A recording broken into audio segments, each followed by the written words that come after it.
আসসালামু আলাইকুম প্রিয় ভাই ও বোনেরা, প্রিয় দেশবাসী বন্ধুরা। আজকে ফরিদপুর রাজবাড়ি থেকে আমার এক মা আসছে। মা হচ্ছে তার হাত দিয়ে ভাত খেতে পারে না, তার হাত সম্পূর্ণ এক সাইড অবশ থাকে, তার পা অবশ হয়ে যায় পুরোটাই। তার ঘটনা হিস্ট্রি আমরা নিয়েছি, তার প্যারানরমাল সমস্যা আছে। সরাসরি আমরা সেই মায়ের সাথে কথা বলবো। আসসালামু আলাইকুম মা। রহমতুল্লাহি বারাকাতুহু। মা, আপনার হাত দিয়ে তো আপনি ভাত খেতে পারেন না বললেন, তাই না? জি জি আমি আপনাকে বলছি যে 1 ঘন্টার মধ্যে আপনি হাত দিয়ে সব জিনিস তুলবেন, আপনার ওজন তুলবেন, আপনি ভাত খাবেন, সবকিছু আপনার ঠিক হয়ে যাবে, ঠিক আছে? জি এইটা হচ্ছে আমার চ্যালেঞ্জ। কি, আমি তো জানেন যে চ্যালেঞ্জ করে আমি রোগী সুস্থ করি। সব সুস্থ করার মালিক তো আল্লাহ, ঠিক আছে? কিন্তু আমি জানি যে এটা কিভাবে সুস্থ করতে হবে, ঠিক আছে? ইনশাল্লাহ। আপনার ফরিদপুর রাজবাড়ি কোন জায়গায় বাসা? ধনসি। ধনচি। জি জি, রাজবাড়ি ধনসি। তো মা, আপনার কি কি সমস্যা হয়? আমার এই যে এই হাতটা ব্যথা করে, এই মাথা থেকে এই ডেনা দিয়ে এই পিঠ দিয়ে ব্যথা করে। জি জি জি জি জি। নিঃশ্বাস আটকে আসে, বন্ধ হয়ে আসে, হ্যাঁ হ্যাঁ হ্যাঁ। নিঃশ্বাস নিতে পারি না। আর এই আপনার চোখ বড় বড় হয়ে যায় যখন আমি ওই জিনিসটা অনুভব করি। মনে করেন যে আমার কাছে আসে, ভয় ভয় লাগে, জি। তখন আমি এই নিঃশ্বাস নিতে পারি না। আর এইটুকু এই গলা থেকে এই বুক পর্যন্ত খুব ব্যথা করে, আর এরকম টাইসে আসে, চাপে ধরে। জি জি। জি এমনকি পানিও খাইতে পারি না আমি জি তখন। বাবা, জি। আবার শ্বশুর বাড়িতে যখন থাকি তখন কিচ্ছু খাইতে পারি না। জি জি জি। মনে আমার ক্ষুধাই লাগে না, মেন কথা। যখন বাবার বাসায় থাকেন কোনো সমস্যা নেই। সমস্যা হয় কিন্তু ওই রকম অতটা। অতটা না।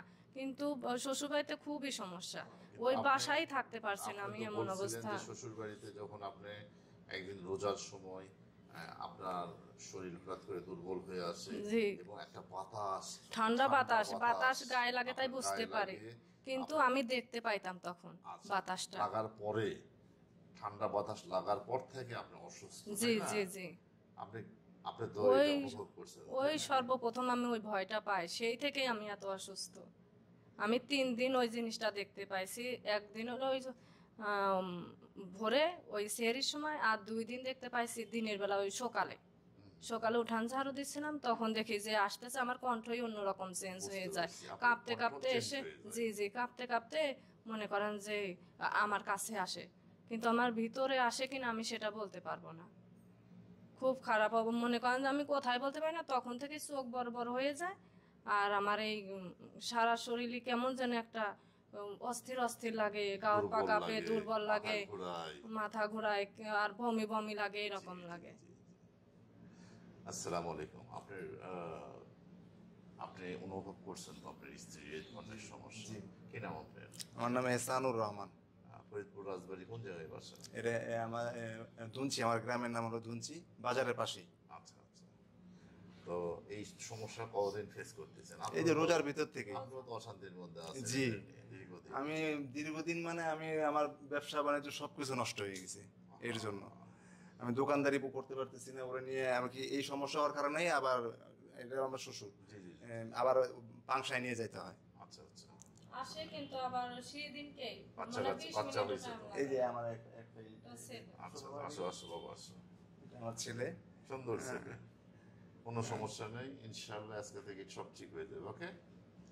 আমি আপনার এখানে আসবো আসবো আমি অনেকদিন ধরে করার চেষ্টা করতেছি, এখন আল্লাহর হয়েছে দেখে আমি মনে হয় আসতে পারছি আপনার সব কাছে। মালিকের ইচ্ছা, জি। সব দয়ালের ইচ্ছা, সব প্রভুর ইচ্ছা, মহান সৃষ্টিকর্তা যখন যাকে যেখানে ভালো মনে করবে সেখানে নিয়ে জি, যাবে, ঠিক আছে? আমার মনটাই টানছে যে আপনার এখানে আসবো আমি, হ্যাঁ, আল্লাহ হাফেজ।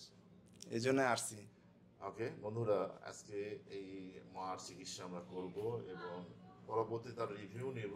আপনারা শুনবেন সরাসরি সে কীভাবে তার শরীরের সমস্ত দুর্বলতা চলে যাবে। পাশাপাশি ওনার যে হাত অবশ আছে, এর আগেও আমরা অনেক ভিডিওতে অনেক মা বোনের হাত পা যাদের অবশ টবশ থাকে, তাদের আমরা চিকিৎসা করে সুস্থ করেছি। কারেন্ট আপনারা দেখেছেন, আজকেও দেখবেন। আসসালামু আলাইকুম।